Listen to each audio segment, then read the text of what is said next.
అజోపి sun అవ్యయాత్మా భూతానాం ఈశ్వరోపి sun ప్రకృతిం స్వామధిష్టాయ సంభవామి ఆత్మమాయయా. అమ్మ రెడీనా?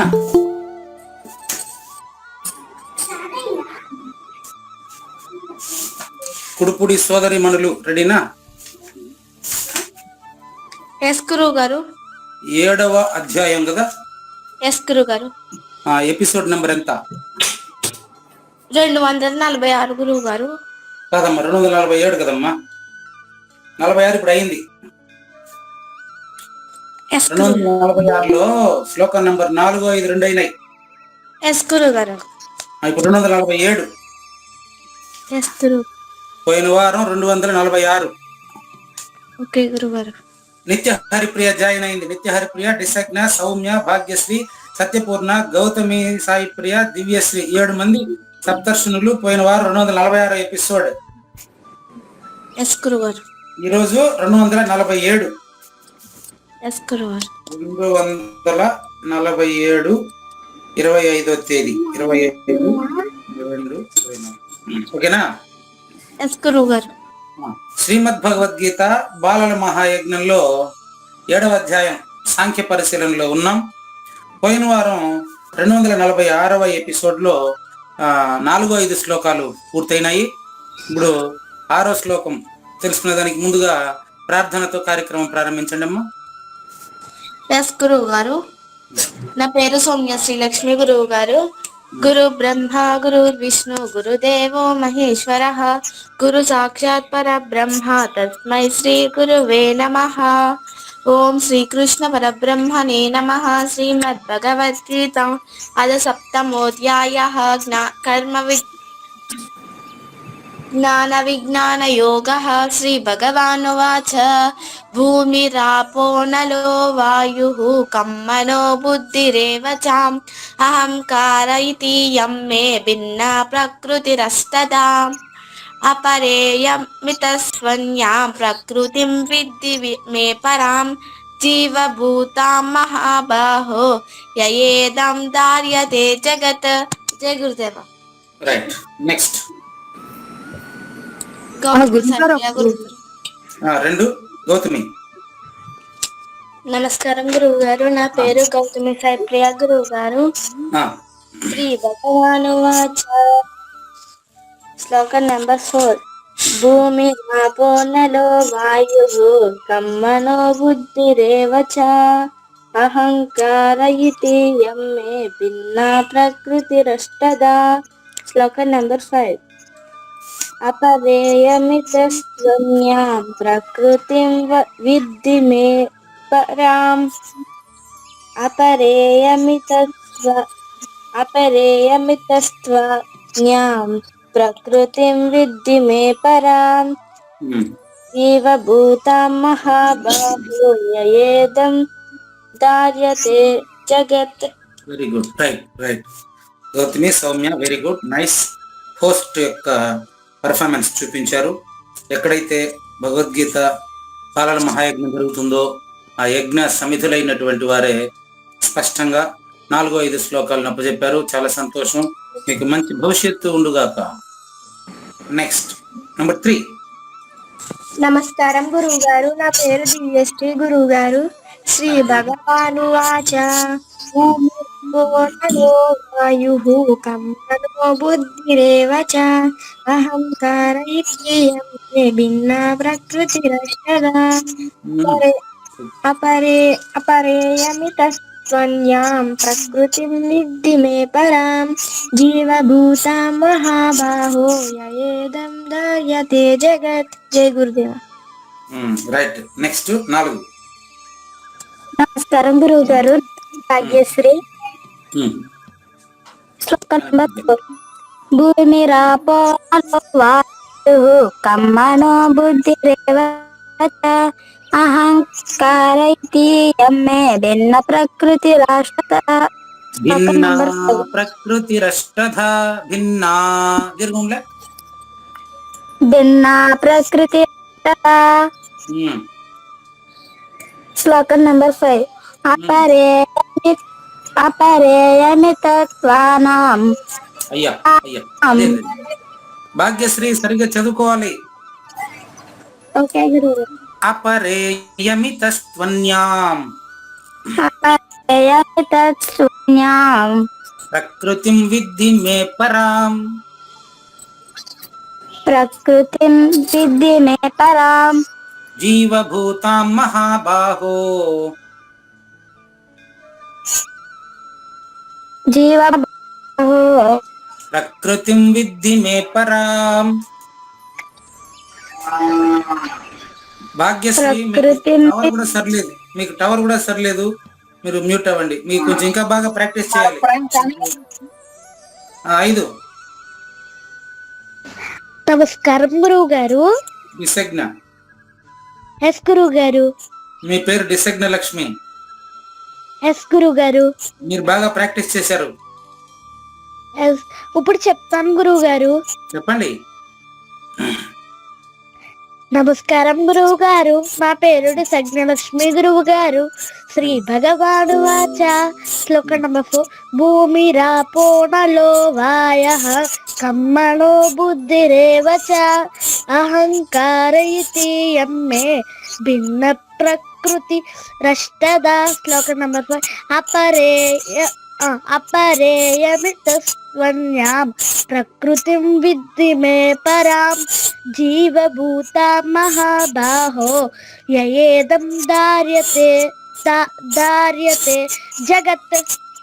డిసెగ్న మీరు బాగా ప్రాక్టీస్ చేశారు, కానీ 2 చోట్ల తప్పులు పోయినాయి. ఓకే గురువు గారు. ఎక్కడ చెప్పండి. చెప్పండి గురువు గారు. భూమిరాపో నలో వాయు. చెప్పండి. వాయు. ఓకే గురువు గారు. వాయః కాదు. ఓకే గురువు గారు. భిన్న దీర్ఘం. భిన్న. ఓకే గురువు గారు. ఇప్పుడు చెప్పండి, మళ్ళీ 4 చెప్పండి. భూమిరాపో నలో వాయు కమ్మణో బుద్ధిరేవ చ అహంకార ఇతి యమ్మే భిన్న ప్రకృతి రష్టదా. ఎందుకు మీరు సరిగా ఈ మధ్యలో ప్రాక్టీస్ ఇట్లా చేస్తున్నారు? విషయం ఏం చెప్పండి నాకు. గురువు గారు, మీ తమ్ముడు రాకముందు మాత్రం బాగా చెప్పేది, మీ తమ్ముడు వచ్చినాక ఎందుకు మీరు ఇలా తక్కువ ప్రాక్టీస్ తగ్గిస్తున్నారు? విషయం ఏంటి? ఏం లేదు గురువు గారు. మీ తమ్ముడికి ముందు బాగా చెప్తా అన్నారు, ఇప్పుడు మీ తమ్ముడితో ఆట ఆడుకుంటూ మీరు భగవద్గీతను నిర్లక్ష్యం చేస్తున్నారా? గురువు గారు, అంటే ఎగ్జామ్స్ వచ్చినాయి గురువు గారు, అందుకని గురువు గారు. ఎగ్జామ్స్ వస్తే ఇంకా భగవద్గీత బాగా రావాలనే. లేదు గురువు గారు, అంటే కొంచెం ఇది చదువుతున్నాను, అలాగే ఎగ్జామ్స్ కూడా చదువుతున్నాను గురువు గారు. ఎక్కువసేపు చదవాలి, ఇది తక్కువ సేపు చదివినా వచ్చేస్తుంది. గురువు గారు, ఎగ్జామ్స్ కి అయితే ఎక్కువసేపు చదవాలి.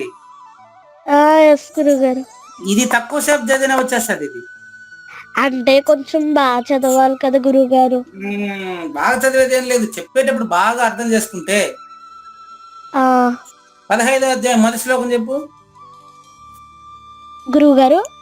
15వ అధ్యాయం మొదటి శ్లోకం చెప్పు. శ్రీ భగవాను వాచ ఊర్ధ్వమూలమదశాకం అశ్వత్థం ప్రాహురవ్యయం ఛందాంసి యస్య పర్ణాని యస్తం వేద స వేదవిత్. నీ ఎగ్జామ్స్ కి ఈ శ్లోకం ఏమైనా అర్థమైందా? లేదు గురువు గారు. ఈ శ్లోకం వచ్చేసిన తర్వాత నువ్వు జీవితంలో ఎప్పుడైనా మర్చిపోమంటే మర్చిపోతావా? లేదు గురువు గారు. చిన్నప్పుడు ఇప్పుడు మీ తమ్ముడు నడుస్తాడా? నల్లేడు గురువు గారు. ఇప్పుడు నువ్వు నడక నేర్చుకున్నావు కదా. ఎస్ గురువు గారు. నువ్వు నడిచేది మర్చిపోతావు, ఎప్పుడైనా మర్చిపోతావు. నడక నాకు రాదు, నేను నేర్చుకుని నడుస్తానంటావు ఎప్పుడన్నా? లేదు గురువు గారు. అంత సులభం భగవద్గీత, ఒక్కసారి నేర్చుకుంటే అది మర్చిపోయేది ఉండదు. ఓకే గురువు గారు. కాబట్టి తక్కువ టైంలో ఎక్కువ క్లారిటీ రావాలంటే శ్రద్ధ పెట్టాలి. శ్రద్ధ. ఓకే గురువు గారు. భగవద్గీతలో ఎక్కువ చోట్ల ఉపయోగించబడిన పదం శ్రద్ధ. ఓకే గురువు గారు. యా శ్రద్ధ అని ఈ 2 పదాలు ఎక్కువ చోట్ల ఉంటది. ఎస్ గురువు గారు.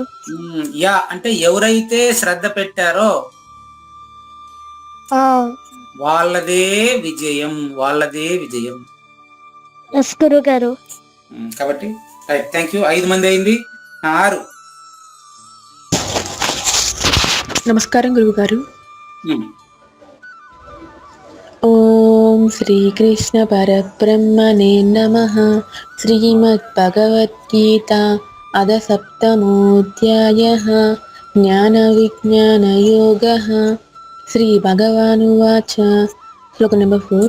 भूमिरापो नलो वायुः कं मनो बुद्धिरेव च अहंकार इति यं मे भिन्ना प्रकृतिरष्टदा। श्लोक नंबर 5। अपरेयमितस्त्वन्यां प्रकृतिं विद्धि मे परां जीवभूतं महाबाहो ययेदं धार्यते जगत्। ఒక చోట పోయింది, ఎక్కడ పోయింది చెప్పండి. ఒక చోట పోయింది. చెప్పండి, ఆ శ్లోకం చెప్పండి. अपरेयमितस्त्वन्यां प्रकृतिं विद्धि అది కరెక్టే. मे परां జీవభూతం మహాబాహో. అక్కడ పోయింది. నిన్న మీకు చెప్పానే, నిన్న నేను వాయిస్ చెప్పానే, మళ్ళీ పరిశీలించి అంటే అది చూడలేదా?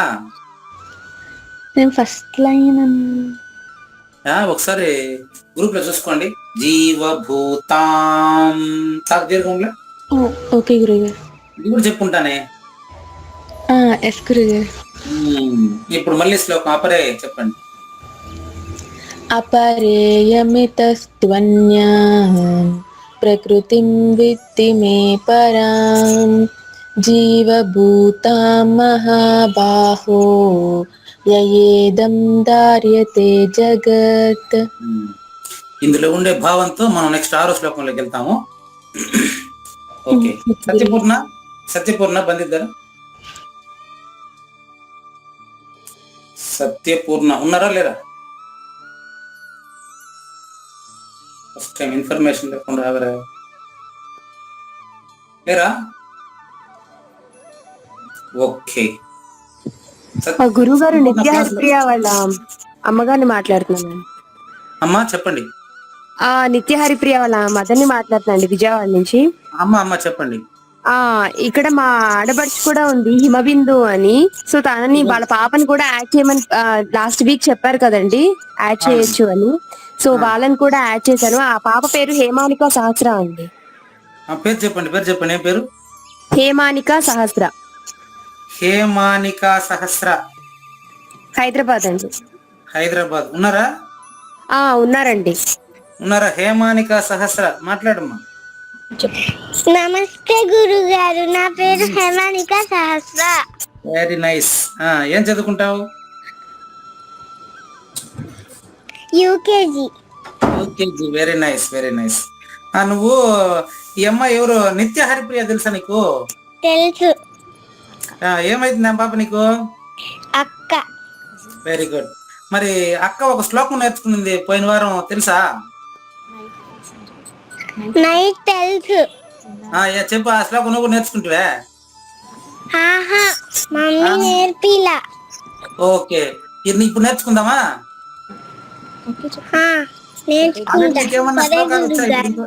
ఇంతవరకు ఏదైనా వచ్చా హేమానిక? వచ్చు గురుగారు. ఇంతవరకు నీకేమొచ్చో చెప్పు నాన్న. గురు బ్రహ్మ వచ్చు నాకు. అబ్బబ్బబ్బబ్బబ్బబ్బబ్బా, ఇంకేం కావాలా? చెప్పండి, గురు బ్రహ్మ చెప్పండి. గురు బ్రహ్మ, గురు విష్ణు, గురుదేవో మహేశ్వర, గురు సాక్షాత్ పరబ్రహ్మ, తస్మై శ్రీ గురవే నమః. అద్గమయ తమశోభ జ్యోతిర్గమయ మృత్యుర్మ అమృతం గమయ. ఓం శాంతి శాంతి శాంతి. శుక్లాం వరదరం విష్ణుం శశివర్ణం చతుర్భుజం ప్రసన్నవదనం ధ్యాయే సర్వ విఘ్నోపశాంతయే. నువ్వు అక్కను మించిన చెల్లెలుగా ఉండవే హేమానిక సహస్ర. Very good. ఇప్పుడు ఏం చేద్దామంటే, గురుగారు వెరీ నైస్, థ్యాంక్ యూ నాన్న. ఇప్పుడు నిత్య హరిప్రియ ఉందా? నిత్య హరిప్రియ పిలువు, క్లాసులో పిలువు. నిత్యక్క నమస్కారం గురుగారు. నమస్కారం గురుగారు. నమస్కారం నాన్న. నీకు గురు బ్రహ్మ శ్లోకం వచ్చా నిత్య? వచ్చు గురుగారు. చెప్పు చెప్పు నాన్న. నిత్య హరిప్రియ నువ్వు చెప్పు. గురు బ్రహ్మ గురు విష్ణు గురుదేవో మహేశ్వర గురు సాక్షాత్ పరబ్రహ్మ తస్మై శ్రీ గురవే నమః. వెరీ నైస్, వెరీ నైస్ నిత్య హరిప్రియ. మరి నువ్వు పోయిన వారం వసుదేవ సుతం నేర్చుకున్నావు కదా? నేర్చుకున్నాను సార్. దీన్ని నీ చెల్లెలకు నేర్పియాలి కదా? అవును గురుగారు. ఎప్పుడు నేర్పిస్తావు? ఇవాళ నేర్పిస్తాను గురుగారు. ఇప్పుడు నాకు చెప్పు చూద్దాం. నువ్వు కరెక్ట్ గా చెప్తే మళ్ళీ మీ చెల్లెలకు నేర్పిద్దు గాని. వసుదేవ సుతం దేవం కంస చానూర మర్దనం దేవకి పరమానందం కృష్ణం వందే జగద్గురు. నేను ఎంత అదృష్టవంతుణ్ణి నిత్య హరిప్రియ. దీన్ని ఇప్పుడు మీరు హేమానికా సహస్రకు నేర్పిస్తారా? నేర్పిస్తా గురుగారు. ఇది ఇప్పుడు నేర్పియండి చూద్దాం. ఎట్లా నేర్పిస్తారా ఒకసారి ట్రయల్ చేయండి. వసుదేవ సుతం దేవం కంస చానూర మర్దనం దేవకి పరమానందం కృష్ణం వందే జగద్గురు. నిత్య హరిప్రియ, ఇది నువ్వు నాకు గొప్ప చెప్పడం అలాంటిది. ఒక్కొక్కటి నువ్వు చెప్తే మీ చెల్లెలు చెప్తాది కదా. హేమానిక సహస్ర చెప్పిన తర్వాత చెప్పు. వసుదేవ అని బండ స్టాప్ చేస్తే సహస్ర చెప్తుంది. నిత్య చెప్తున్నప్పుడు సహస్ర నువ్వు కూడా చెప్పినానా? ఓకే అత్త. కానీ వసుదేవ సుతమి దేవం కంస చానూర మర్దనం దేవకి పరమానందం కృష్ణం వందే జగద్గురు. Very nice. ఈ విధంగా నాకు నేర్పించి మీరిద్దరు కలిసి ఒకసారి నాకు పాడి గ్రూప్ లో పెట్టండి. అలాగే గురుగారు. ఓకే ఓకే, చాలా సంతోషం, చాలా సంతోషం అమ్మా. రైట్, థ్యాంక్ యూ గురువు గారు. డిసెక్ట్ నేను మాట్లాడుతున్నాను గురువు గారు. చెప్పమ్మా. మా తమ్ముడు కూడా నేర్చుకుంటారంట గురువు గారు. నేర్పిద్దాం కానీ. ఇదిగో మాట్లాడాను గురుగారు. మాట్లాడమను. ఏం పేరు మీ తమ్ముడు? నమస్కారం అండి. ఏం పేరు మీ పేరు? సత్యనారాయణ గురుగారు. ఏం పేరు? సత్యనారాయణ గురుగారు. డిసెక్ట్ నువ్వు చెప్పు. సత్యనరసింహ గురువు గారు. సత్య నరసింహనా? గురుగారు. ఓకే, సంతోషం. Very good, very good. Right. మీ అబ్బాయికి, మీ తమ్ముడికి నువ్వు గురు బ్రహ్మ శ్లోకం నేర్పి మళ్ళా. ఒకసారి చెప్తాడంటే రండి గురువు గారు. వింటానమ్మా. గురు బ్రహ్మ గురు విష్ణు గురుదేవో మహేశ్వర గురు సాక్షాత్ పరబ్రహ్మ తస్మై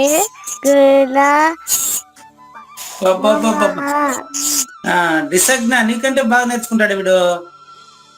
గురువు గారు మొన్నటి నుంచి అడుగుతున్నాడు గురువు గారు. నీకంటే చిన్న వయసులోనే నేర్పించేస్తా వాడికి. అవును గురువు గారు. Very good, very good. మరి మీ తమ్ముడికి బాగా ప్రాక్టీస్ చేయించి మళ్ళీ నాకు రికార్డ్ చేసి పంపించు. సరే గురువు గారు. Very good, thank you. Number 7 గురువు గారు వసుదేవస్తం వచ్చాక గ్రూప్ లో పెట్టేమంటారా గురువు గారు? పెట్టమ్మా. సరే గురు. ఇప్పుడు కాస్త ఆగమ్మా. నెక్స్ట్ ఇంకెవరైనా పోయిన వారం శ్లోకం చెప్పాల్సిన ఎవరు ఉన్నారా? లేదు. బెంగళూరు వాళ్ళు పూర్తిగా ఆబ్సెంటా? సరే. పోయిన వారం 4-5 శ్లోకాల్లో నుంచి ఏం నేర్చుకున్నామో దాని కొనసాగింపు ఈరోజు 6వ శ్లోకం నేర్చుకుంటాము. సరే. మిగతా వాళ్ళందరూ కూడా డిసగ్న ఏం చెప్పాను నేను ఒకరితో మాట్లాడుతూ ఉంటే కూడా మీతో నేను మాట్లాడుతున్నట్టు భావించి వినాలి. గారు అట్లా వింటే మీకు శ్లోకం తప్పిపోయేది కాదు. గారు. రైట్. మన దేవయామిని రెడీనా? గురుగారు. 8 మంది అయినారు ఇప్పుడు. పోయిన వారం ఒకసారి గమనించండి అమ్మా. ఇక్కడ పోయిన వారం దేవయామిని ఆబ్సెంట్ కదా? గురుగారు. చూడమ్మా, సాంఖ్యం మొదలు పెడతామని చెప్పాం కదా. సాంఖ్యం అంటే సాంఖ్యము అంటే మొదటి నేనును తెలుసుకోవడానికి రెండవ మూడవ నేనులలో చేసే పరిశీలనను సాంఖ్యము అంటారని మీకు అంతకుముందు వారం చెప్పుంటాను. ఎస్ గురువు. గుర్తుందా? మొదటి నేనును తెలుసుకోవడానికి డూప్లికేట్ అయినటువంటి రెండవ మూడవ నేనుల ద్వయములో పరిశీలన చేయుటను సాంఖ్యం అంటారు. ఓకే గురుగారు. ఇంటికి సాంఖ్యాన్ని పరిశీలించి ఏం తెలుసుకోవాలంట? ఏం తెలుసుకుంటే ఇంకేం తెలుసుకోవాల్సిన అవసరం లేదు. అదే మొదటి నేను, అది తెలుసుకోవాలి. పరిశీలన ఎక్కడ జరగాలి? ఇప్పుడు వెలుతురుని గురించి తెలుసుకోవాలంటే చీకట్లోనే వెతకాలి. అగ్గిపెట్టె కనపడింది అనుకో, అగ్గిపెట్టె చేతికి తగిలి దీపం ముట్టించేస్తే దీపపు వెలుతురులో మనకు అగ్గిపెట్టె, నువ్వు, దీపం అన్ని కనపడతాయి. దీపం మార్చేస్తే దీపం కూడా కనపడకూడదు, అవునా కదా? దీపం మార్పేస్తే దీపం కనపడుతుందా? కానీ వెలుగుతున్న దీపము వెలుతురులోనే కనిపిస్తుంది. వెలుగు లేనప్పుడు ఆ దీపం కూడా కనిపించింది.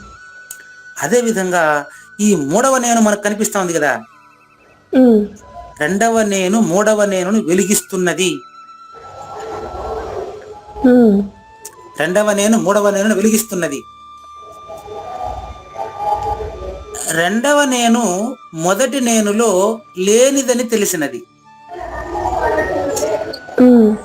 15వ అధ్యాయంలో వచ్చింది ఈ విషయం. 15వ అధ్యాయము శ్లోకం నెంబరు 6 చెప్పు డిసజ్ఞ.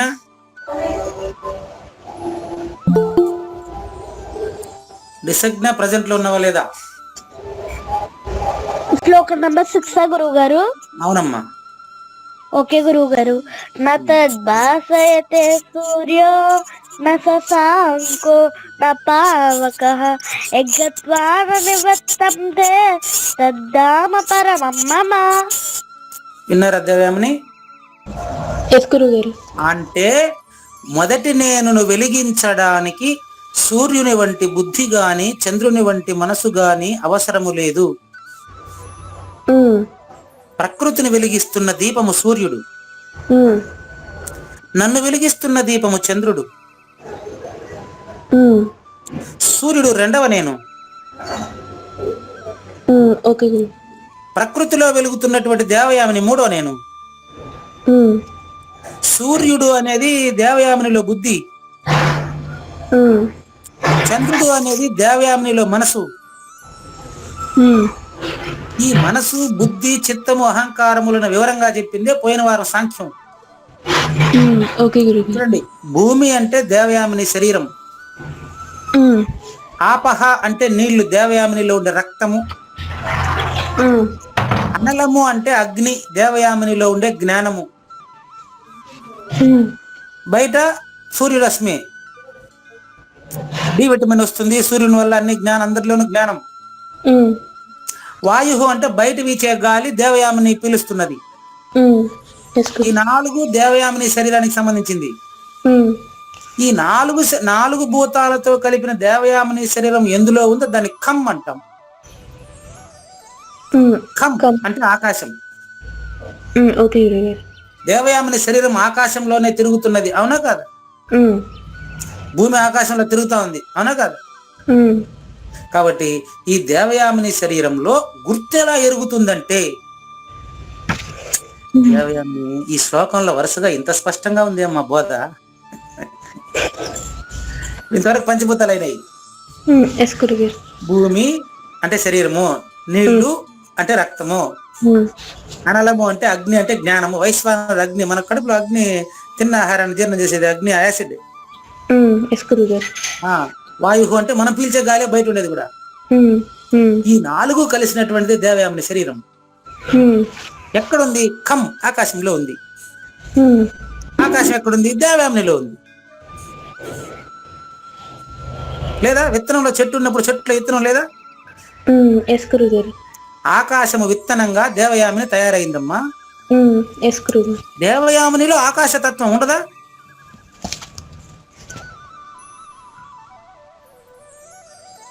అర్థం కాకపోతే అడగండి. ఒకసారి మళ్ళీ చెప్పరా గురు? చెప్తాను, క్లియర్ గా చెప్తానమ్మా. మట్టితో తయారైనది కుండ. కుండలో మట్టి ఉండదా? ఉంటుంది గురుగారు. ఆకాశంతో తయారైంది దేవయామిని శరీరం. దేవయామిని శరీరంలో ఆకాశం ఉండదా? ఆకాశంలో కట్టబడింది మీ ఇల్లు. మీ ఇంట్లో ఆకాశం లేదా? ఉంటుంది గురు. మీ ఇంటికి పెట్టే కిటికీల్లో నుంచి లోపల నుంచి బయటికి చూస్తావే, అట్లే నీ శరీరంలో నుంచి ఇంద్రియాలతో నువ్వు బయటికి చూసేది. ఎస్ గురుగారు. అమ్మ క్లియరా? ఎస్ గురుగారు. కాబట్టి ఈ 4 భూతాలు ఎందులో ఉందో దాన్ని ఆకాశం అంటాము. దాన్ని కలిసి గుర్తెరుగుతున్న దేవయామిని మూడో నేను రెండో నేను కలిసి గుర్తెరుగుతున్నది. ఎలా ఎరుగుతున్నది అంటే మనస్సుగా. మనసు అంటే చంద్రుడి యొక్క ప్రతిరూపమే నీలో మనసమ్మ. సూర్యుడి యొక్క ప్రతిరూపం బుద్ధి అమ్మ. ఈ 7 కలిస్తే అహంకార ఇతియమ్మే. ఈ 7 కలిసిందే అహంకారం. 7 కలిసింది అహంకారం. 8గా తెలుస్తుంది. మే భిన్న ప్రకృతి అష్టధా. 8 రకాలుగా 7 రకాలుగా తెలిసింది. ఒక్క ఆకాశమే ఇన్ని రకాలు. ఆకాశమే వాయువు, అగ్ని, నీళ్లు, భూమి ఇవన్నీ ఆకాశంలోనే ఉన్నాయి. ఆకాశం ఎక్కడుంది అంటే, ఆకాశం అంటే అర్థం ఏంటి? శూన్యము అని అర్థం. ఆకాశం అంటే శూన్యమే కదా. ఇప్పుడు మన ఇద్దరి మధ్యలో చిత్తూరుకి మీ ఊరు అదేంది ఏలూరుకి మధ్యలో ఉండేది ఆకాశమే కదా. నీకు నీ ఎదురుగా ఉండే గోడకి మధ్యలో ఉండేది కూడా ఆకాశమే. నీ మాట నా మాట వినిపించేది ఆకాశానికి. కాబట్టి శూన్యం అంటున్నాను. కాబట్టి ఈ 8 రకాలుగా తెలియబడతా ఉండేటువంటి దాన్ని ఏమంటారంటే మూడో నేను రెండో నేను కలిసి గుర్తెరుగుతుంది అంటారు. గుర్తెరుగుతున్నప్పుడు దాన్ని అపరము అంటారు. అపరము, అపరే అమితస్త్వన్యాం. ఇది అపరము అంటే 3rd పర్సన్ అమ్మ. అపరము అంటే అనేకంగా తెలియబడుతున్నటువంటిది ఏదో అది తెలియబడతా ఉండేది. తెలియబడేవాడు వేరు కాదు. ఒకసారి మళ్ళీ చెప్పరా గురుగారు? మళ్ళీ చెప్తా. అంతకంటే మహద్భాగ్యం నాకు ఇంకేం కావాలా? పోయిన వారం చెప్పినా కాబట్టి మీకు చెప్పగలుగుతాను, లేకపోతే మీకు చెప్పలేనేమో నేను. పోయిన వారం దీన్ని సౌమ్య విన్నారా? సౌమ్య ఉన్నారా? జరిగిన క్లాస్ విన్నది సౌమ్యనా? Okay right. ఆ దేవయామిని పోయిన వారం సౌమ్య బాగా వినగలిగింది కాబట్టి ఆమె ఇచ్చిన రిప్లై ప్రకారం ఇప్పుడు మీకు చెప్పే ప్రయత్నం చేస్తాను. రైట్. దేవయామిని వినిపిస్తుంది కదా నా మాట మీకు క్లియర్ గా? అపరము అంటే నామరూపాలతో కూడి ఉండేది అని అర్థం అమ్మా. అపరము అంటే నీ కంటికి చర్మ చక్షువులకు కనిపించేటువంటి నామరూపాలతో ఉండే వస్తువులంతా అపరము. అందులో గుర్తెరిగే నువ్వు పరము. అయితే దీనికంటే అది వేరు కాదు. అపరము అంటే ఆకాశము భూమి కాదు, కానీ ఆకాశంలోనే భూమి. విత్తనము చెట్టు కాదు, కానీ విత్తనంలో చెట్టు శూన్యంగా ఉంది, మళ్ళీ వస్తుంది. విత్తనము పరము, చెట్టు అపరము. మీకు ఉదాహరణకి విత్తనము పరము అంటే విత్తనంలో ఉండే చెట్టు పరం, చెట్టు వచ్చేసిన తర్వాత అపరం. ఇప్పుడు పరాపరములు రెండు ఒక్కటే. మట్టి కుండ కాదు. ఏమన్నా వేగంగా చెప్తే మీరు నాకు అడగండి, బ్రేక్ అయ్యండి. చెప్పండి. మట్టి కుండ కాదు. కుండ అయిన తర్వాత కుండలో ఉండేదంతా మట్టి. విత్తనం చెట్టు కాదు. చెట్టు అయిన తర్వాత విత్తనం, చెట్టు అయిన తర్వాత చెట్లో ఉండేదంతా ఆ విత్తనం యొక్క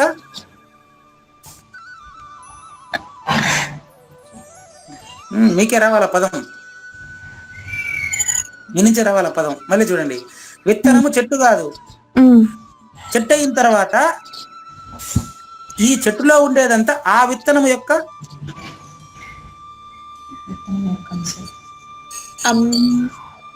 చెప్పండి. అమ్మ నాయన అన్ని అదే.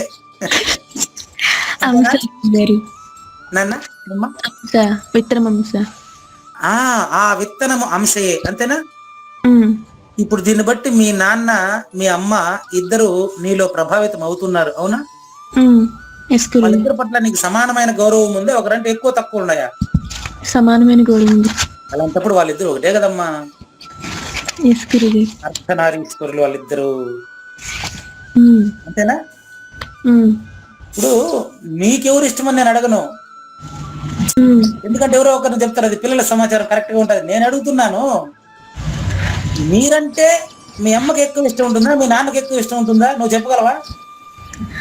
లేదు గురుగారు. లేదు. ఎందుకంటే వాళ్ళకి ఎంత ఎక్కువ ఇష్టం అనేది వాళ్ళు అడిగితే గానీ చెప్పలేరు. ఉమ్, ఒక తల్లి తన కడుపులో ఉండే బిడ్డ నీకు ఎంత ఇష్టము అంటే ఏం చెప్తాం? దానికి మాటలు ఉన్నాయా? లేవు గురు. దానికి మాటలు లేవు. అది ఆకాశ తత్వము, అర్ధనారీశ్వర తత్వమే అమ్మ నాన్న. ఉమ్, అమ్మా నాన్నలు ఇద్దరు ఇప్పుడు నీలో ఉంటారు. ఉమ్, విత్తనములో కూడా ప్రతి విత్తనం చూడండి, శనగపప్పు, మనం శనగపప్పు విత్తనం చూడండి, 2 సగాలు ఉంటాయి, మధ్యలో ఉంటుంది మొలకొచ్చే ప్రదేశం.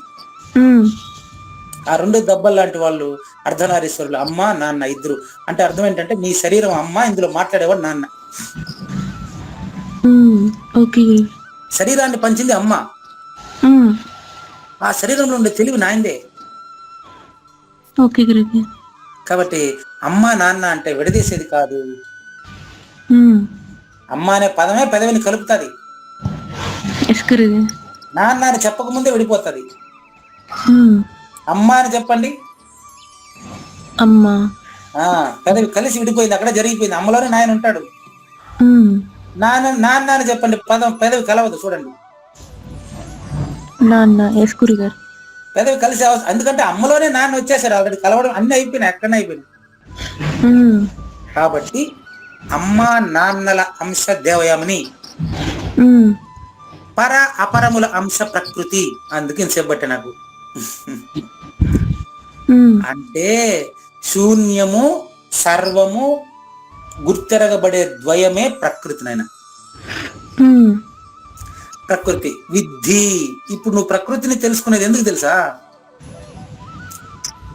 మే పరాం, నేను అనేది, మొదటి నేను అనేది అమ్మా నాన్నల అంశ అయినటువంటి నువ్వు అమ్మా నాన్నల కంటే అతీతమైనటువంటి సద్గురువుని నువ్వుగా తెలిస్తే అప్పుడు పర అపరముల కంటే పరమైనటువంటి నువ్వు మొదటి నేనుగా తెలియబడదవు.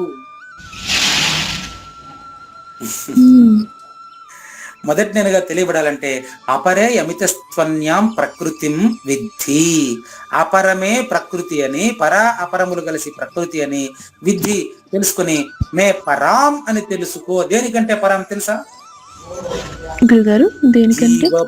జీవభూతాం మహాబాహో యయేదం ధార్యతే జగతి. జీవభూతములను ధరించిన దానిని జగతి అంటారు.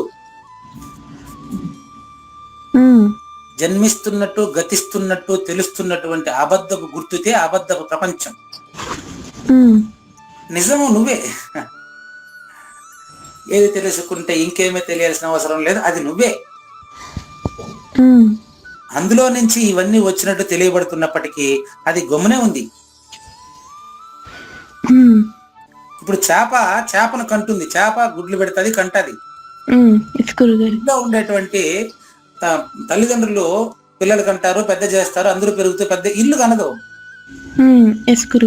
కంటారు పిల్లల్ని. అంతేనా కాదు? అదే విధంగా చూడండి, ఏతద్ యోని.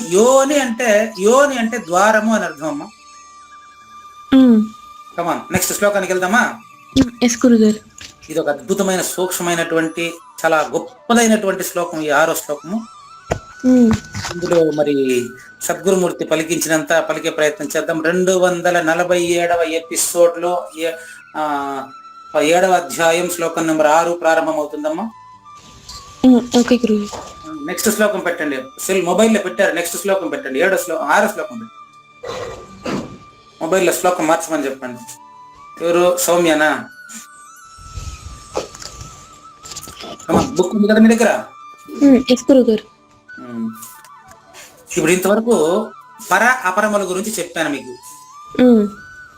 బయట ఉండేటువంటి పర అపరములు అంటే, పరము అంటే ఆకాశము, అపరము అంటే ప్రకృతి అమ్మా. ఆకాశాన్ని కలుపుకుంటేనే ప్రకృతి. ఆకాశం ప్రకృతి వేరువేరా? లేదు గురుగారు. అదే విధంగా దేవయామిని మనసు వేరువేరా? లేదు గురుగారు. దేవయామిని మనసు ఒకటే, కానీ దేవయామిని మనసు కంటే వేరైనటువంటిది నేను ఒరిజినల్. ఓకేరా? ఓకే గురుగారు. కాబట్టి దేని నుంచి అయితే ఇవన్నీ వచ్చినట్టు తెలుస్తున్నాయో దాన్ని తెలుసుకోవడానికి మనం వచ్చే శ్లోకంలో తెలుసుకోబోతున్నాం. దానికంటే ముందుగా అది సహాయం లేకుండా ఇది ఎలా వస్తుందో చూస్తున్నాం. ఇప్పుడు వర్షం, చెరువు ఎండిపోయి ఉంటుంది. మీ దగ్గర చెరువు ఎండిపోయి ఉంటుంది అనుకోమ్మా. ఇప్పుడు మీ నాన్నగారు చేపల చెరువు వ్యాపారం చేస్తారు కదా, వీళ్ళు చేసేటప్పుడు వీళ్ళు ఏదో తెచ్చి వదులుతారంట కదా దాంట్లో, అది వేరే విషయం. నేను చెప్పేది మామూలుగా చెరువు ఏదైనా నిండినప్పుడు అందులో చేపలను ఎవరిని తెచ్చి వదులుతారు, అవే వచ్చేస్తాయి. అవునా కాదు? వర్షం వచ్చినప్పుడు కప్పలు ఎంత ఎవరిని తెచ్చి వదులుతారా? లేదు గురువు. ఎందులో నుంచి అయితే కార్యకారణాలుగా ప్రవర్తిల్లుతుందో, ఇది ఎందులో తెలియబడతా ఉందో అది పరిపూర్ణము. అదే మొదటి నేను, అదే నువ్వు. కానీ అది దీనికి కారణం కాదు.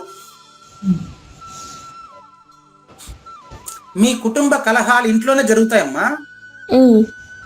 కుటుంబంలో సౌఖ్యం ఇంట్లోనే జరుగుతుందమ్మా. సుఖ సంతోషాలు, కీచులాటలు, కొట్లాటలు, స్నేహాలు అన్ని ఇంట్లోనే జరుగుతాయి. వీటి ప్రభావం అంతా ఇంటి మీద ఉంటుందా, ఇంట్లో ఉండే వాళ్ళ మీద ఉంటుందా? ఇంట్లో ఉండే వాళ్ళ మీద. ఇంట్లో ఉండే వాళ్ళ మీద ఉంటుందే గానీ ఇంటికి సంబంధం లేదు. కానీ ఇల్లు ఉందా లేదా? అట్లా దేవయామినికి ఉండే సుఖ దుఃఖాల పైన రాపిడి చెంది అంటుకొని దానికి ప్రభావితం అయ్యేది దేవయామిని.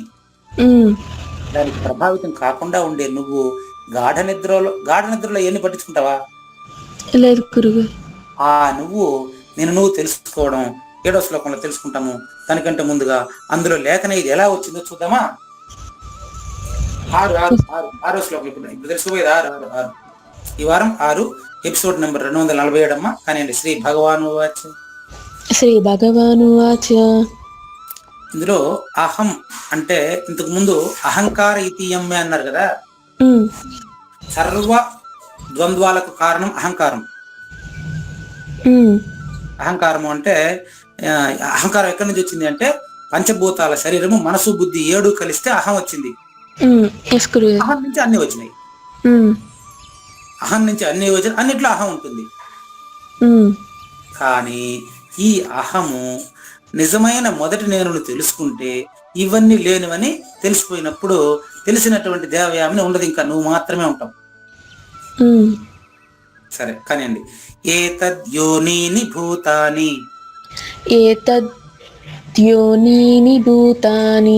సర్వాణి త్యుపధారయ అహం కృత్స్నస్య జగతః. అహం కృత్స్నస్య జగతః.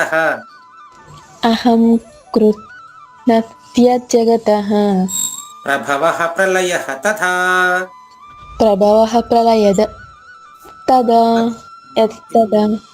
ఇప్పుడు మీకు 3 నేనులు ఆల్రెడీ చెప్పున్నాను కదమ్మా. ఇంతకు ముందు పరాపరముల్లో 3వ నేను గురించి క్లియర్ గా చెప్పారు. 3వ నేను నామరూపాలంతా 3వ నేను, అందులో తెలిసింది 2వ నేను అని చెప్పారు కదా. ఆ 2వ నేను గురించి ఈ 6వ శ్లోకం చెప్తుందమ్మా. ఓకే గురువు. మళ్ళీ మొదటి నేను 2వ నేను కలిపి మళ్ళీ 7వ శ్లోకం చెప్తారు. ఇప్పుడు 2వ నేను గురించి చెప్తారు ఇక్కడ. చెప్పండి గురువు. పంచభూతాలు, మనసు, బుద్ధి కలిపితే అహంకారం అయింది కదా. ఆ 2వ నేను అయినటువంటి అహంకారము అంటే ఆకాశ తత్వం నుంచే ఇవన్నీ వస్తున్నాయి. ఆకాశముని సర్వయోని అంటారు. సర్వయోని గురువు. రాసుకో. సర్వయోని ఆకాశము. పదాలు మళ్ళీ దొరకవు నాకు. నిన్ను చూస్తే వచ్చే పదాలు నాకు ఇంకొకరు చూస్తే రాదు. అంటే ఇప్పుడు మొన్న సౌమ్యాన్ని చూసినప్పుడు వచ్చిన పదాలు ఇప్పుడు మీకు రావు కదా. ఎస్ గురుగారు. పోయిన వారం సౌమ్య విన్నారు కదా, ఆమెకు వచ్చిన పదాలు ఇప్పుడు మీకు రాదు. మీకు వచ్చే పదాలు ఆమెకి రాదు. అది గురుతత్వం, మనకు తెలియదు. సర్వయోని అంటే ఏం చెప్పాను మీకు? ఆకాశం అని చెప్పాను. అంటే ఆకాశతత్వమైన రెండవ నేను, ఆకాశతత్వం రెండో నేను. ఓకేనా? ఆ రెండో నేను గురించి ఈ 6వ శ్లోకం కంప్లీట్ గా చెప్తాది. ఓకే గురుగారు. చూడండి, ప్రారంభం. సర్వాణి భూతాని. ఎక్కడుంది పదము? 2వ పదం, 3వ పదం. ఎస్ గురుగారు. సర్వాణి భూతాని అంటే 84 లక్షల జీవరాశులుగా తెలియబడుతున్నటువంటి దోమ నుండి ఆకాశంలో ఉండే అన్నిటికంటే పెద్ద ప్రాణి వరకు ఏదైతే ఉందో ఇవన్నీ కూడా ఏ తద్యోనిని, ఏదైతే ద్వయముందో. ద్యు అంటే రెండో అని అర్థం కూడా ఉందమ్మా. ఓకే గురుగారు. ఆకాశము దాని యొక్క ప్రతిరూపము. దాని ప్రతిరూపం ఏంటి? ఆకాశము శూన్యం అమ్మా, ప్రతిరూపము దేవయామిని అమ్మ. ఆకాశము శూన్యము, ప్రతిరూపం దేవయామిని. ఆకాశం యొక్క ప్రతిబింబమే దేవయామిని, ఇంకేం కాదు. అద్దం తెచ్చి నీ ముందర పెడతామమ్మా. ఎస్ గురుగారు. నువ్వు చూస్తేనే అద్దం కనిపిస్తుంది, అద్దంలో నీ బొమ్మ కనిపిస్తుంది. నువ్వు నిద్రపోతా ఉండేటప్పుడు నీ దగ్గర అద్దం పెడితే నీకు కనిపిస్తుందే? లేదు గురుగారు. నువ్వు చూస్తేనే కనిపిస్తుంది, అంతేనే కాదా? ఎస్ గురుగారు. చూసే నువ్వు ఆకాశం.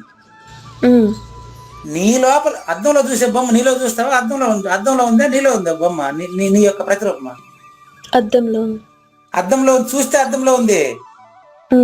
ఇప్పుడు నేను చెప్తా ఉండేటప్పుడు అర్థం ఆడుందాడు. నేను చెప్తా ఉంటే నీలో చూసేస్తాను కదా. ఆ దేంతో చూస్తున్నావో అది ఆకాశమ్మా. లేరా? ఆకాశమే మనసుగా దేవయామిని, మనసే ఆకాశముగా. ఇప్పుడు నీకు స్పష్టంగా తెలిసిపోయింది. నీ ఇంట్లో అద్దంలో చూసినప్పుడు నువ్వు ఈ కంటితో చూసి తెలుసుకున్నావు. నేను చెప్పేటప్పుడు ఏ కంటితో చూసి తెలుసుకున్నావో చెప్పు నాన్న. ఆ కన్ను ఇప్పుడు నీకు సహాయపడుతుందా? చెప్తాను, మళ్ళీ చెప్తాను. మనసు. మీ ఇంట్లో కాలేజీకి బయలుదేరేటప్పుడు నిలువుట అద్దంలో చూసి తలదూకొని వెళ్తావు చూడు, డ్రెస్ చేసుకుని. అప్పుడు నువ్వు చూసినటువంటి అద్దం ఉంది, నువ్వు ఉండావు, నీ తలకు దూకొని బొట్టు పెట్టుకొని అద్దంలో చూసి నువ్వు కాలేజీకి వెళ్ళావు. నేను చెప్తా ఉండేటప్పుడు ఇప్పుడు ఈ అద్దం లేదు కదా. ఇప్పుడు దేంట్లో చూస్తున్నావు చెప్పు? మనసుతో. అది హృదయం అనేది అద్దం. హృదయం అద్దమని పగిలితే అతకదని దాన్ని పగలగొట్టాలి మనం. ఇప్పుడు మనసులో చూస్తుంది చెప్పావా లేదు? అంటే మనసే అర్థం. దీన్నే విశ్వము దర్పణ దృశ్యమాన నగరి అంటాడమ్మా శంకర్లు. అర్థంలో చూసేటువంటి బొమ్మలాగా మనసు అనే అర్థంలో నువ్వు ప్రపంచాన్ని చూస్తున్నావు. అద్దాన్ని అడ్డు పెట్టేస్తే రాత్రి నిద్రపోయేటప్పుడు ప్రపంచం కనపడదు. అంటే మీకు సులభంగా అర్థం కావడం కోసం పోల్చడం అయింది. ఏతద్ యోని అంటే ఏదైతే 2 ప్రకృతుల నుండి ఉత్పన్నమవుతున్నవో అది రెండవ నేను. 2 ప్రకృతుల నుండి అంటే రెండవ నేను, మూడవ నేనుల నుండి అని అర్థం. విత్తనము, చెట్టు రెండు ఒక్కటే. అది విత్తనం నుంచి చెట్టు, చెట్లు ఎన్నో విత్తనాలు వచ్చేస్తున్నాయి. ఏకం సత్ విప్ర బహుదా వదంతి. ఏకం సత్ విప్ర బహుదా వదంతి అంటే ఉన్న ఒక్కదానిని ఎక్కువ రకాలుగా భ్రాంతిలో చూస్తున్నాము అని అర్థం. ఒక విత్తనం నుంచి ఎన్నో చెట్లు వస్తున్నాయి కదమ్మా. ఒక దేవయామిని అందరిని చూసేది. ఒక దేవయామిని ఎంతమందినైనా చూస్తుంది. ఎవరు చెప్తే వాళ్ళు చూస్తుంది. నీ ఫ్రెండ్ పేరు చెప్పు. కుసుమ. మరి కుసుమాని ఇప్పుడు చూస్తున్నావా లేదా? మీ ఇంట్లో అర్థంలేనా? లేదు. మరి ఏ అర్థం అది? మనసు. ఇంకో ఫ్రెండ్ పేరు చెప్పు. నవ్య. నవ్య అని ఇంకొక అర్థంలో వేరే అర్థంలో చూస్తావా?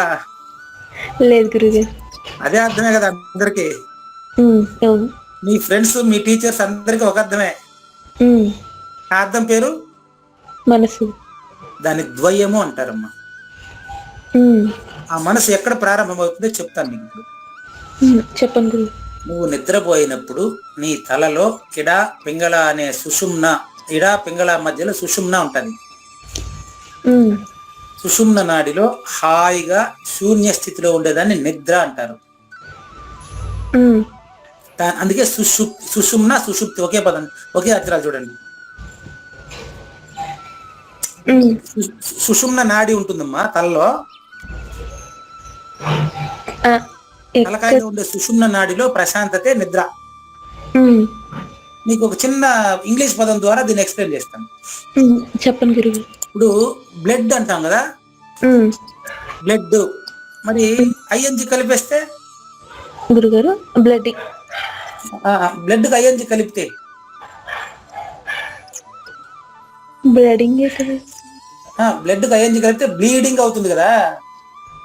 Okay, bleeding. ఎప్పుడైతే ఐఎన్జి కలిపామో రక్తం కారుతుంది, అంతేనా? కాబట్టి ఇప్పుడు రెయిన్ అంటాం, రెయిన్ అంటే వాన. తెలుగులో అయితే వర్షం, తెలుగులో అయితే వర్షము పడుతుంది అని చెప్పాలి. ఇంగ్లీష్ లో రెయిన్ పక్కన రైనింగ్, ఐఎన్జి కలిపితే రైనింగ్ అంతే. అంటే రెయిన్ అంటే వర్షము, రైనింగ్ అంటే వర్షం పడుతుంది అని మనం మన కొత్తగా పదాలన్నీ చేర్చనక్కర్లే ఇంగ్లీష్ లో అయితే. అదే విధంగా అహం కృత్స్న అంటే అర్థం, దాన్ని ఇక్కడ కలపండి. కృత్స్న అంటే అర్థం ఏంటంటే సర్వము అని అర్థం. కృత్స్న అనే పదానికి అర్థం ఏంటంటే నీకు తెలియబడే సర్వము నువ్వే. ఏ నువ్వు? రెండో నువ్వా, మూడో నువ్వా? రెండవ నువ్వు నుంచి సర్వము తెలుస్తా ఉండేటువంటివి తెలుస్తాయి. అంటే రెండవ నేను నుంచి తెలియబడేవన్నీ మూడవది, నాలుగోది. ఇప్పుడు కుసుమ మూడోది, ఇంకొక ఆవిడ నాలుగు, ఇంకొక ఆవిడ. ఎన్నైనా మూడు తర్వాతనే కదా. అంటే దేవయామినిలో ఏదైతే ఉందో అది రెండు, దేవయామినే మూడు. దేవయామినిలో ఉండేది రెండు, దేవయామిని మూడు. దేవయామినితో పాటు ఎన్ని వచ్చినా ఇంకా మూడోదే, ఇంకా ఎన్ని వచ్చినా ఇంకా నెంబర్లు పెరగాల్సిందే. ఒకటి దేవయామిని కూడా కాదు, అది వచ్చే శ్లోకంలో వస్తుంది. ఇప్పుడు ఇక్కడ దీని కథ చూద్దాం, అది వచ్చే శ్లోకంలో వస్తుంది. అది వాయిదా వేయండి వచ్చే శ్లోకానికి. ఏతద్యోనీని భూతాని సర్వాణి ఉపధారయ అంతవరకు చూద్దాం. చూడమ్మా, ఏదైతే సర్వయోని అయి ఉందో అది ఈ పంచభూతాలు కలిసినటువంటి ఆకాశమే. రెండవ నేను, మూడవ నేను ప్రపంచం. రెండవ నేను ఆకాశం, మూడవ నేను ప్రపంచం. దేవయామి ఈ రెంటికన్నా వేరుగా ఉంటే చెప్పండి.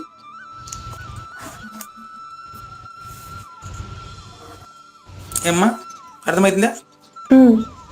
రెండవ నేను ఆకాశము, మూడవ నేను ప్రపంచము. ఈ రెంటికి దేవయాని వేరుగా ఉంటుందా? లేదు గురువు. దేవయామిని ఈ రెండింటికంటే వేరుగా ఉంటుందా? అంటే దేవయామిని వచ్చి ఆకాశము ప్రకృతికి మధ్యలోనే ఉంది. వీటికి అతీతంగా దేవయామిని లేదు. అది ఏదైతే దేవయామిని లేదని తెలుసుకుంటా ఉందో అదే మొదటిది. దానికి అంటావు. నీ ఫ్రెండ్స్ ఎవరిని చెప్పమన్నా నీ స్మృతిలో ఉండే వాళ్ళనే చెప్తావు గానీ నీ స్మృతిలో లేని వాళ్ళని నువ్వు చెప్పగలవా? లేదు గురుగారు. దేవయామిని స్మృతిలో ఉండేది దేవయామినికి సంబంధించినటువంటిది. అంటే చీమలో చీమంతా, ఏనుగులో ఏనుగంతా ఉండేది ఏదైతే ఉందో అది రెండో నేను. చీమలో ఉండేది రెండో నేను, చీమ మూడో నేను. దేవయామినిలో ఉండేది రెండో నేను, దేవయామిని మూడో నేను. దేవయామిని కంటే, దేవయామినిలో ఉండే రెండవ నేను కంటే వేరైనది మొదటి నేను, అది నేను. దానికి నో ఆల్టర్నేట్, ఓకే గురువు. అది మాత్రమే ఉంది. అందులో ఇవన్నీ కూడా కృత్స్న జగత. కృత్స్న అనే పదానికి చెప్పాను మీకు కదా, చాలా చోట్ల రాబోతుంది ఈ పదం. మన భగవద్గీతలో చాలా చోట్ల వస్తుంది ఈ పదం కృత్స్న అని. కృత్స్న అంటే అర్థం ఏంటంటే సమస్తము, సర్వము అని అమ్మ. అహం కృత్స్నస్య జగత, నేననే అహంకారం అనే విత్తనము నుండి సమస్త జగత్తు ప్రభవ అంటే పుట్టుక, అధ అంటే ప్రళయ. రెండవ నేనులోనే పుట్టుక, రెండవ నేనులోనే ప్రళయం అమ్మ. ఓకే గురువు. రెండవ నేనులో పుట్టుక, రెండవ నేనులో ప్రళయం. పుట్టింది మాత్రమే గిట్టును, పుట్టని మొదటి నేను నువ్వు. ఒరిజినల్ నేను నీ నిజ రూపము అచలము అంటారు. అది తర్వాత చూద్దాం, తర్వాత చూద్దాం అని గుర్తు చేయడం ఎందుకు? ఇది నువ్వు కాదు, ఇది నువ్వు కాదు అని చెప్పడం కోసమే. ఇది ఉపధారయ అని తెలుసుకోనన్నా.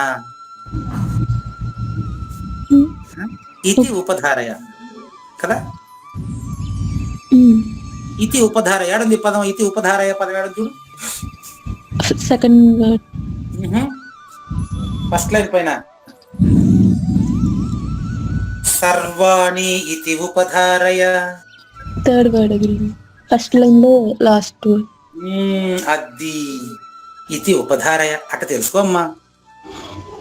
పదాలు అవే అయినప్పటికీ భగవద్గీతలో చాలా చోట్ల చాలా అర్థాలు మార్చి చెప్పాల్సి వస్తుంది. గ్రంథం యాజ్ ఇట్ ఈస్ గా నాకు గ్రంథిని విడిపించదు. భగవద్గీత ఎప్పుడు కూడా సొంతంగా అది మన వల్ల, అది పుస్తకమే.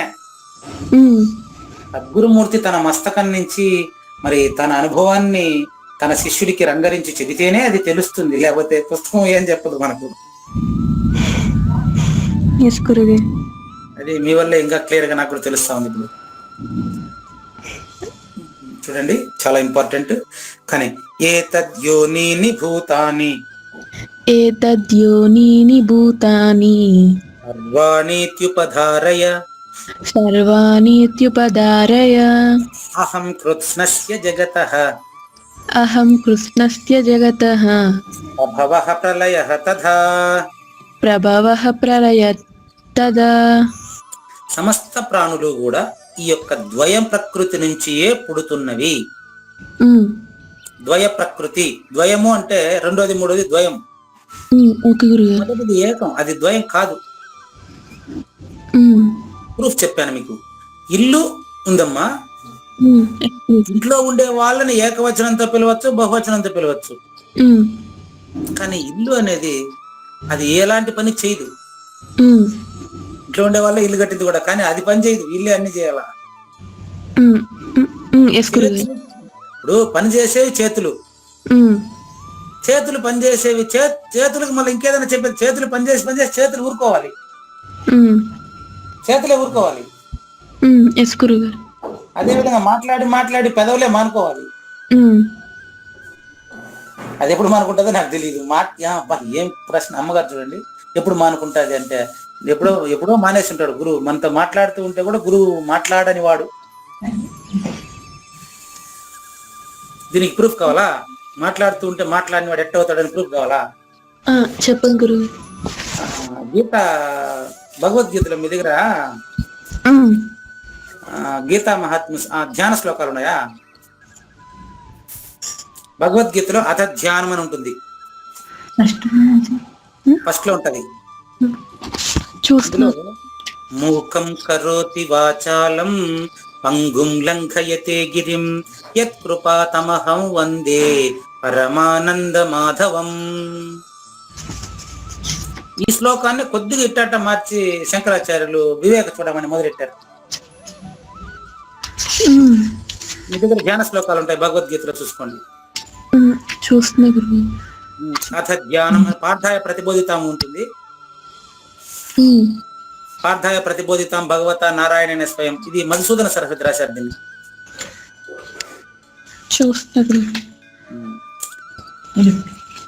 అంటే మీ దగ్గర ఉండే పుస్తకం ఏది 772 నెంబర్ బుక్ కదా? ఉంది గురువు గారు.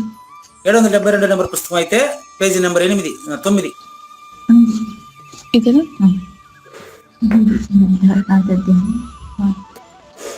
ఉంది గురువు గారు. ధ్యాన శ్లోకాల్లో చదవండి శ్లోకం. మూకం. అర్ధ ధ్యానమా గురుగారు? అధ ధ్యానం ఉంది కదా, ఆ, అందులో 7వ శ్లోకం చూడండి. ఓం పార్థాయ ప్రతిబోధిత. 7 అది మొదటి శ్లోకం. అందులో వరుసగా పోతే 7వ శ్లోకం లేదు. ఎస్ గురుగారు. అది చదవండి.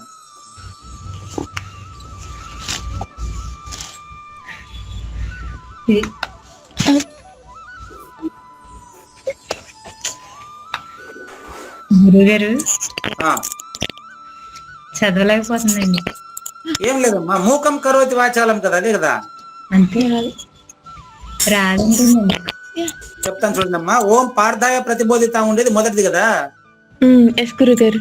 2 నమోస్తుతే వ్యాస విశాల బుద్ధేనా, అది లేదా అందులో?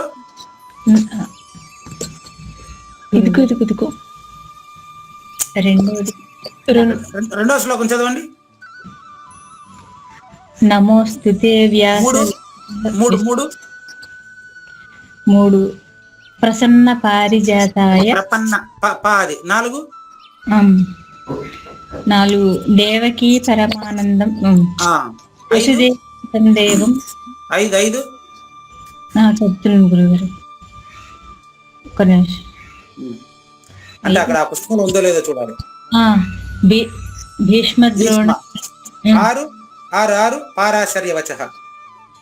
6 పారాశర్యవచః. 7 మూకం కరోతి. ఇది సులభం అన్నట్టు. 7 చదవమని చెప్పండి. అమ్మాయి చదువుతుంది ఎవరండి? చెప్పు. 7 ఉందా? ఎస్ గురుగారు. చెప్పండి. మూకం కరోతి వాచాలం. మూకం కరోతి వాచాలం. పంగుం లంఘయతే గిరిం. పంగుం లంఘయతే గిరిం. యత్ కృపాతమహం వందే.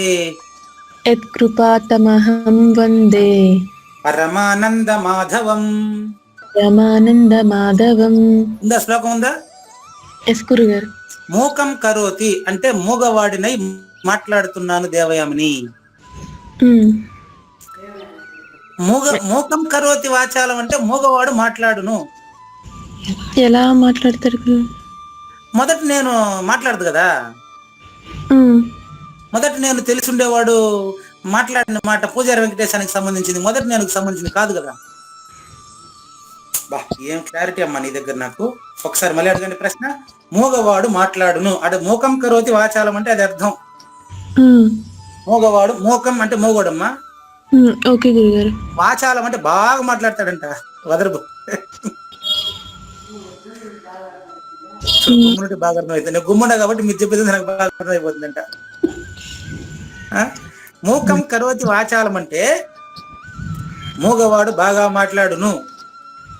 నెక్స్ట్ ఇంకో దాని పక్కన పంగుం అంటే ఎగిరి దూకుతాడంట కొండని వాడు. గిరిం అంటే కొండ. పంగుం లంఘయతే గిరిం అంటే ఎక్కడ పూజారి వెంకటేశం, ఎక్కడ అమెరికాలో నుంచి మాట్లాడతారు కదా మనతో. ఇప్పుడు కొండలు ఎక్కుతాడు దూకుతాడు అంటే అర్థం ఏంటంటే అదే శ్లోకం పెట్టినాడు అక్కడ ఆయన. మూకం కరోతి వాచాలం హెడ్డింగ్ పెట్టాడు, పెద్ద హెడ్డింగ్ పెట్టినట్టున్నాడు పాపం, ఎవరో తెలియదు. కాదమ్మా, కొండలు ఎక్కుతాడంటే అర్థం ఏంటంటే ఇప్పుడు ఎక్కడో చిత్తూరు జిల్లాలో ఉండే నా కోసం మీరు ఎదురు చూస్తున్నారు లేదా? ఏలూరులో ఉండే దేవయామని కోసం నేను ఎదురు చూస్తున్నాను లేదా? మరి ఇప్పుడు నేను ఫ్లైట్ ఎక్కొచ్చినా మీ దగ్గరికా? లేదు గురుగారు. యత్ కృపా తమహం వందే. ఎవరి కృపయే చేత అయితే నేను మీ దగ్గరకు వచ్చిన ఆయనే మొదటి నేను. అతని పేరేం పేరు తెలుసా? దడా పరమానంద మాధవం వందే అంటే పరమానంద మాధవుడికి నేను నమస్కారం పెడుతున్నాను. వివేక చూడమని మొట్టమొదటి శ్లోకాన్ని ఇదే రాస్తాడు. ఇట్టే రాస్తాడు ఎవరు? జగద్గురు ఆదిశంకరులు. సర్వ వేదాంత సారం అని రాస్తాడు. సర్వ వేదాంత సిద్ధాంత హరం అని రాస్తాడు ఆయన. అది రాసి ఆయన గురువు పేరు గోవింద భగవత్పాదులు అనమాట. గోవిందం పరమానందం సద్గురు ప్రణతోస్మి అహం అని రాస్తాడు. ఇదే శ్లోకాన్ని రాస్తాడు శంకరులు. కాబట్టి నీతో నేను మాట్లాడుతున్నాను అనేది పూజారి వెంకటేశం భావన. కానీ పూజారి వెంకటేశ్వరలో ఉండేటువంటి మొదటి నేను ఎవరితో మాట్లాడట్లేదు. వంట చేస్తున్నారు అంటే ఇల్లు వంట చేస్తున్నాను కాదు కదా. అదే విధంగా మీతో నేను మాట్లాడుతున్నాను అంటే పూజారి వెంకటేశం మాట్లాడుతున్నాడు అంటే మొదటి నేను మాట్లాడుతున్నాడు అని కాదు. క్లియర్ గుండా. కాబట్టి ఏమ్మా చెప్పండి. అది ఇల్లు పని చేసేట్టుకుంటే మసీదుతో ఏం పని. అది అట్లా మొదటి నేను ఏమి చేయదమ్మా, మీరే చెప్పండి. ఇంకో మంచి ఉదాహరణ ఇస్తాను నీకు. నువ్వు వస్తే ఎందుకో నాకు ఈ ఉదాహరణలు గబ గబ గబ గబా నువ్వు చేస్తాయి. గురుగారు పంగుం అంటే ఏంటి గురుగారు? పంగుం, ఈ పంగుం ఎగిరి దూకడం, పంగుం దాటుట, దాటుట. కొండలు దాటడం. అదేనండి, కొండను ఎగిరి దాటేస్తాడట. ఎట్ట దాటుతాడు కొండని అంటే, ఓకే ఓకే, ఇప్పుడు ఎక్కడో ఉండే శ్రీనివాసరావు గారు చెప్తే నేను ఎంత దూరమైనా ప్రయాణం చేస్తానన్నమాట. అది దాని ఏమంటారంటే లక్ష్యార్థము అంటారు శ్రీనివాసరావు గారు. అవును. ఇప్పుడు మొదటి నేను అనేది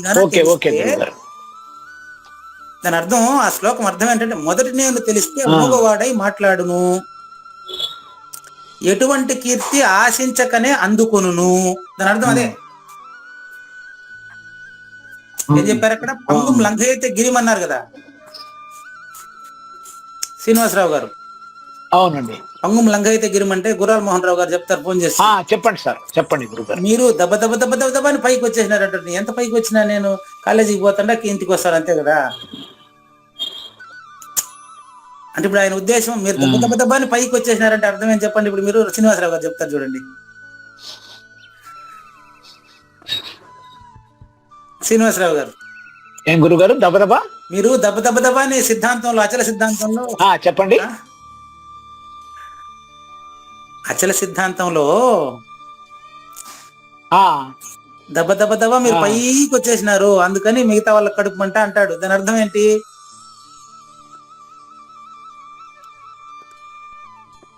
పైకి అంటే వాళ్ళకి అంటే ఇంత పై ఇంత లేదు, అతీతమైన భావాన్ని తెలియజేస్తున్నాడు అని అర్థం అంతే. అతను మోగవాడై ఎప్పుడైతే మోగవాడై మాట్లాడతాడో అతను మోగవాడు మాట్లాడతాడు. కొండను మాట్లాడడం కాదండి, అతీతమైన వాటిని తెలియజేస్తున్నాడు. అతీతమైనది నీ కృప వలన. ఇంకో ఎగ్జాంపుల్ చూడండి. రమణ మహర్షి ఎక్కడ కదలలేదు, ఒకే చోట ఉండారు. కానీ అతని కీర్తి ప్రతిష్టలు ప్రపంచమంతా వ్యాపించాయి.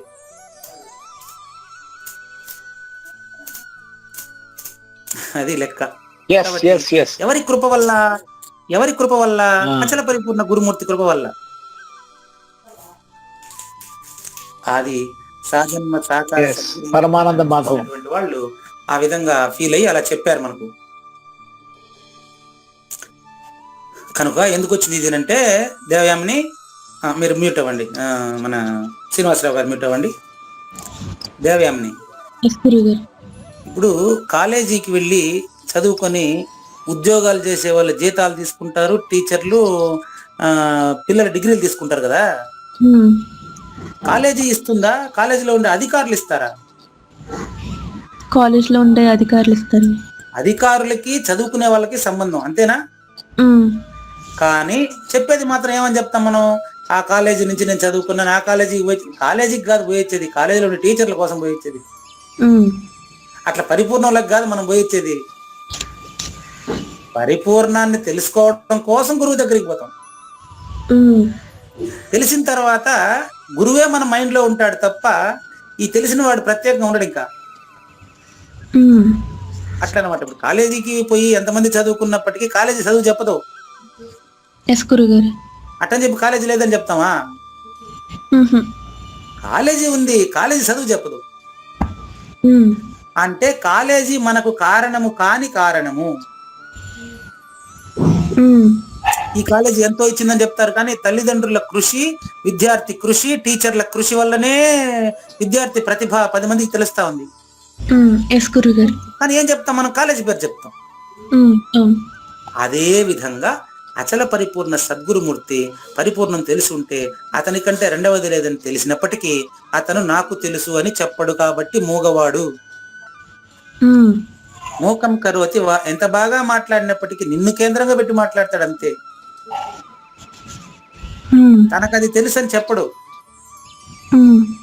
కాబట్టి అది ఏతద్ యోనిని భూతాని సర్వాణి ఇది ఉపధారయ అంటే అర్థం ఏంటంటే, వింటున్నారా? ప్రశ్న పెట్టినట్టున్నారు ఇప్పుడు. సద్యోముక్తి అంటే ఏమి అని. ఎవరు పేరు ఏదో గుర్తులేదు నాకు. దైవజ్ఞ శ్రీనివాసమూర్తి గారు మెసేజ్ పెట్టినారు ఇప్పుడు. దీన్నే సద్యోముక్తి అంటారమ్మా. దేవ్యామని అంటే సద్యోముక్తి అంటే అప్పటికప్పుడే, వెంటనే అని అర్థం అమ్మా. అది తెలిసిన వెంటనే అతను పరిపూర్ణుడు అంతే. వెంటనే అంటే దానికి టైం నిర్ణయం ఉండదమ్మా. ఇప్పుడు పలానా టైం అనేది ఉండదు, దానికి ముందే నువ్వు మొదటి నేను అని తెలుసుకోవడమే సద్యోముక్తి అంటారు అంతే, ఇంకేం లేదు. సద్యోముక్తి అప్పుడే, అక్కడే, వెంటనే, నిమిషం, ఆ క్షణమే తెలిసినప్పుడు ఏమవుతాడు అంటే, ఇదో దేని నుంచి అయితే చావు పుట్టుకలు జరుగుతున్నాయో దానికి అతను అతీతుడని తెలియడమే. ఓకే గురు. ఇది శ్లోకం ఒకసారి మీరే చదవండి. ఒక నిమిషం. 6వ శ్లోకం.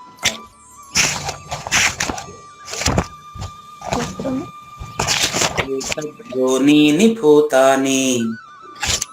ఒక్క నిమిషం గురువు.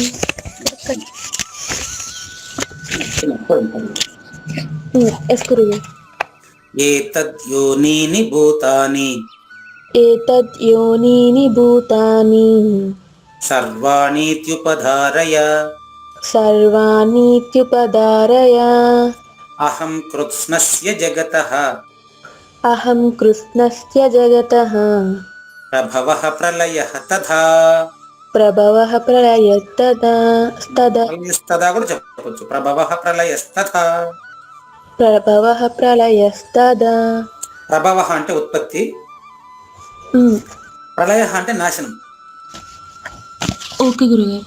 ఉత్పత్తి అయిన చోటనే నాశనమగును. ఉత్పత్తి కాని చోట నాశనం లేదు. అది విషయం. చేపకు సంబంధించిన జనన మరణాలు సముద్రానికి సంబంధించిందే. చేపకు సంబంధించింది. అట్ట సముద్రం లేకుండా చేప లేదు, చేప లేకుండా సముద్రం ఉంటది, అంతేనా? ఎస్ గురుగారు. సముద్రంలో చేప జనన మరణాలు ఫీల్ అయ్యే చేప. చేప చుట్టూ ఎలాగైతే ములుగుచ్చ సందు లేకుండా నీళ్లు ఉందో, నిత్య సత్య శాశ్వత చైతన్యం కూడా నా చుట్టూ ఉంది. రెండవ నేను చుట్టూ ఉంది. రెండవ నేను చుట్టూ ఉండేది మొదటి నేనే. కానీ మూడవ నేనైనటువంటి నామరూపాలకు ఆకర్షించబడినటువంటి మాయ ప్రకృతి వలన నేను మాయను ఆస్వాదిస్తూ, లేని ప్రపంచాన్ని ఉన్నట్టు ఆస్వాదిస్తూ అదే నిజమని మరి సుఖ దుఃఖాలు చెందుతూ ఉండేటువంటి వాడు ద్వయము, రెండవ మూడవ నేనులకు సంబంధించిన వాడు. ఈ ద్వయానికి అతీతంగా ఉండేటువంటి అచల పరిపూర్ణాన్ని మనం వచ్చే వారం వచ్చే ఎపిసోడ్ లో చూడబోతున్నాం. చేప వలె అచల పరిపూర్ణంలో ఎరుక తోచను. ఇంకా సింపుల్ గా చెప్పి ముగిద్దామా? నిద్రలో తోచిన కల వలె. నిద్రలో తోచిన కళ నిజంగా తెలుస్తుంది అప్పుడు కదా. కానీ కళ కంటున్నప్పుడు కూడా కళ నిజం కాదు. మాట్లాడుతున్నప్పుడు కూడా మన మాటలు నిజంగా అని తెలిసిండేవాడు సద్యోముక్తుడు కదా. అంతేనా? ఎస్ గురుగారు. ఇప్పటికే మీకు ఒక లైట్ వెలిగి ఉండాలి. ఇక్కడ ఇక్కడ చూడండి, కలగంటున్నప్పుడు కూడా కళ నిజమే, కళ నిజంగా తెలుస్తున్న సమయంలో కూడా కళ అబద్ధమే.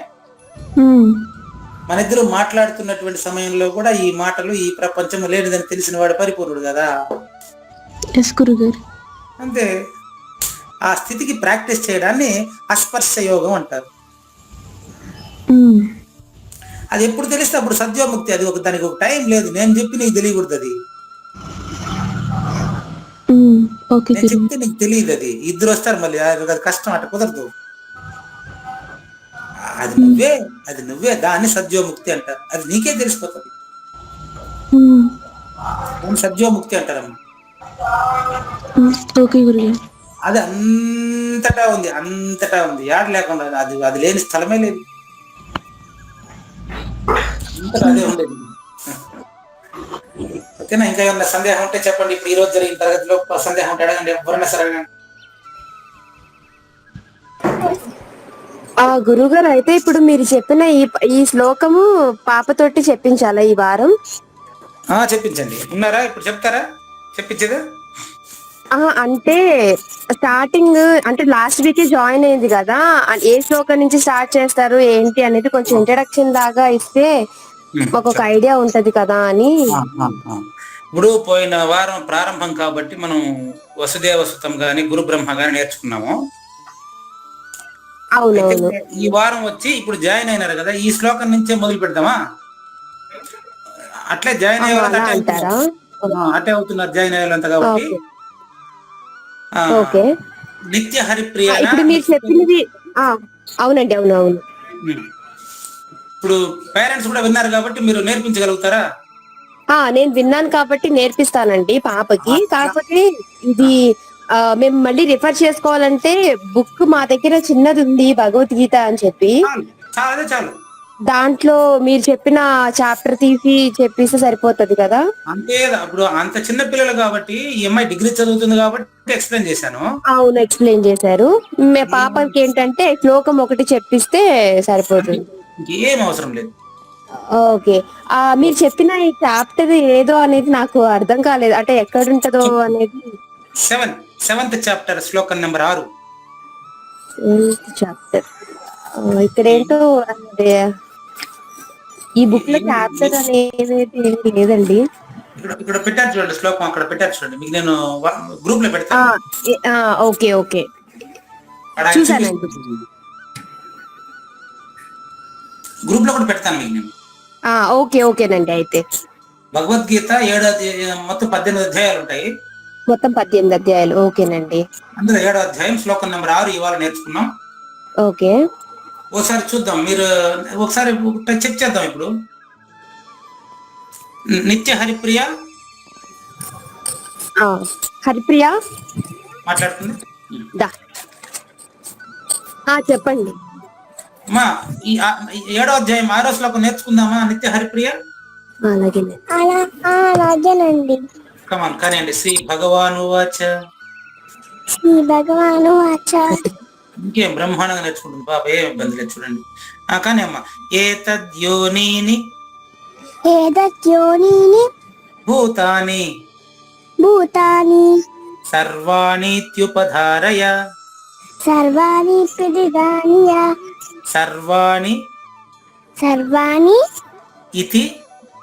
ఇతి ఉపధారయ అహం కృత్స్నస్య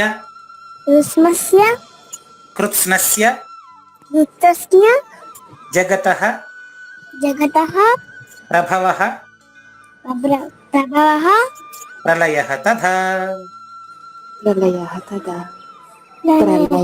నేను చెప్పిస్తాను గురుగారు పాపతోటి. చాలా సంతోషం. దీని ప్రయోజనం చెప్తాను చూడండి. ఇప్పుడు ఆ స్థాయిలో ప్రయోజనం చెప్తాను.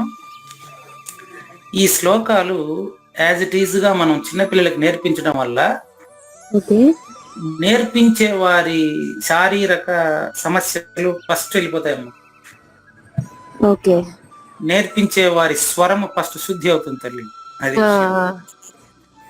నేర్పించే వారి స్వరం శుద్ధి అవుతుంది అంటే నేర్చుకునే వాళ్ళ స్వరం ఆటోమేటిక్ గా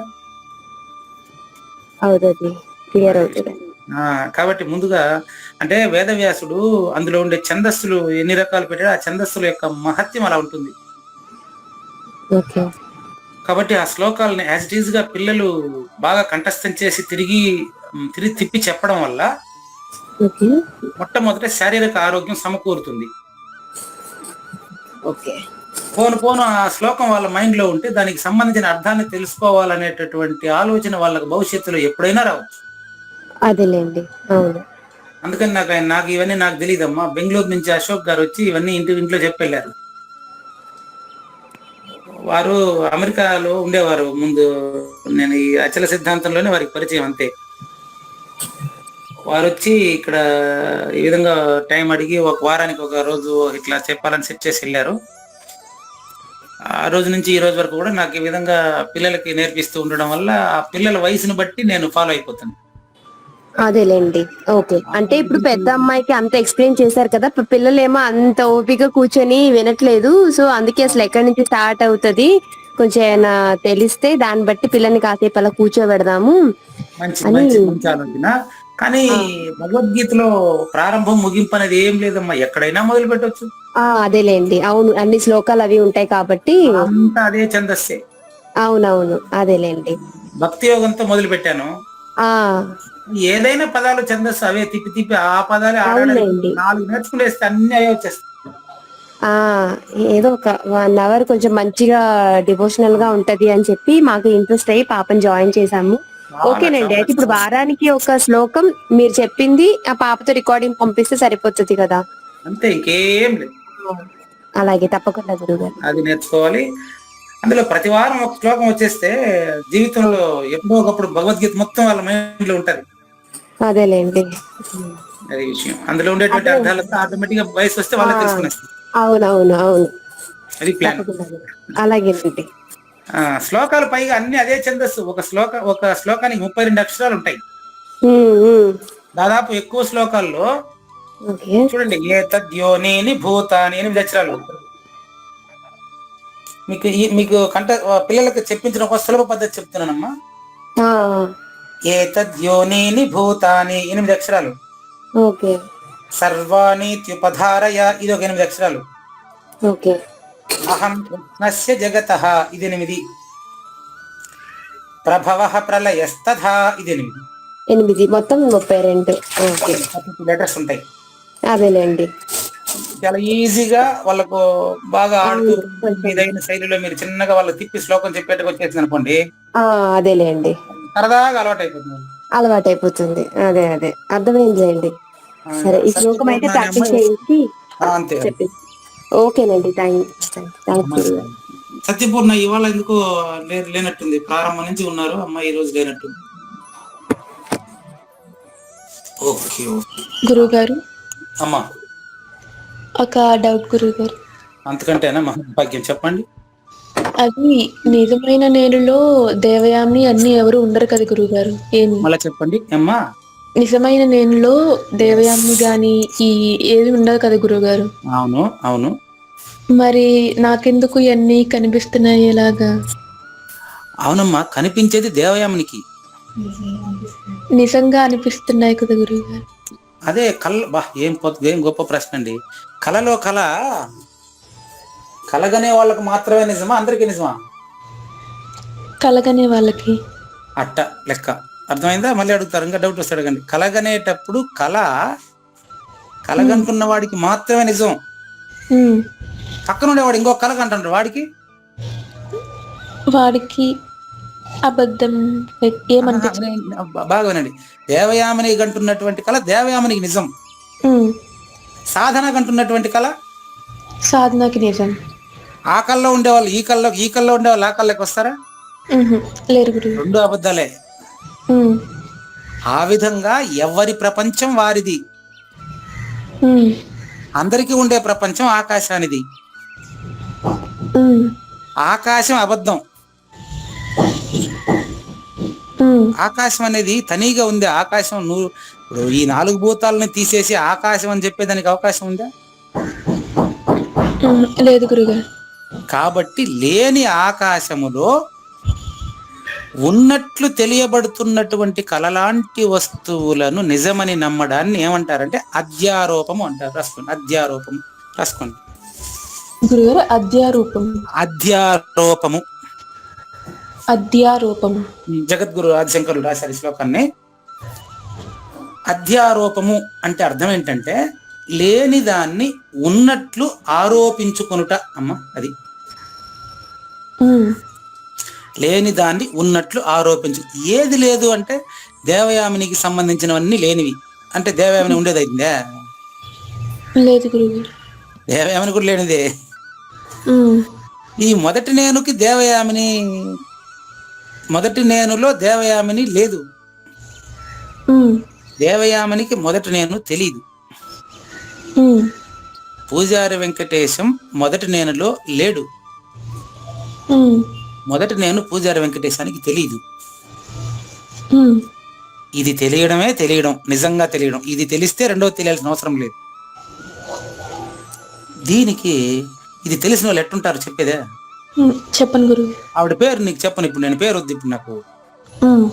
ఇది నాకు తెలియదు కదా గురువు గారు, ఇది ఎంత మీ దయ, మీ పాదాల దగ్గర నేను ఇది అదే అని మాట్లాడతారు అని వాళ్ళు చేసిన రచన ఏం తెలుసా?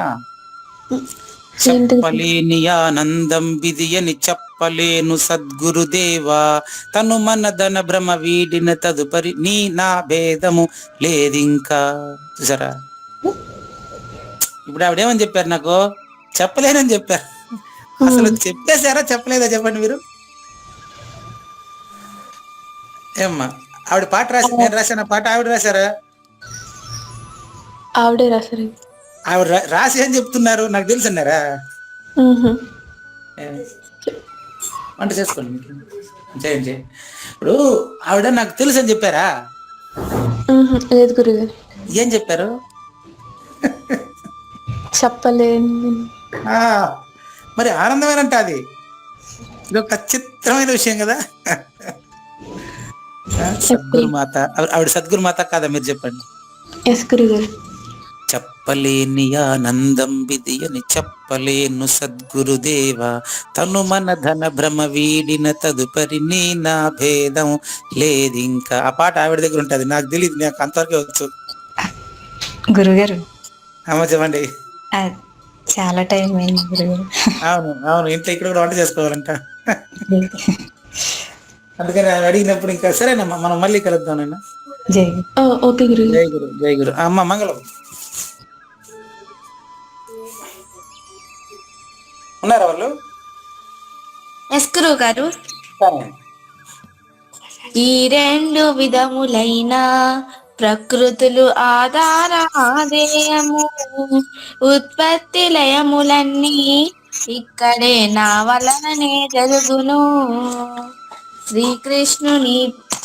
శ్రీకృష్ణుని పలుకును సూటిగా దళపల మునిరత్నము, సహజాచరుని నోటనే నేటికి చెప్పకనే చెప్పించెను. మంగళం శ్రీ గురుదేవాయ మహనీయ గుణాత్మని సర్వలోక శరణ్యాయ సాధురూపాయ మంగళం. సద్గురు చరణం భవభయహరణం, సద్గురు చరణం భవభయహరణం. జై సద్గురు మహారాజ్ కి జై. న తద్భాసయతే సూర్యో న శశాంకో న పావకః, యద్గత్వా న నివర్తంతే తద్ధామ పరమం మమ.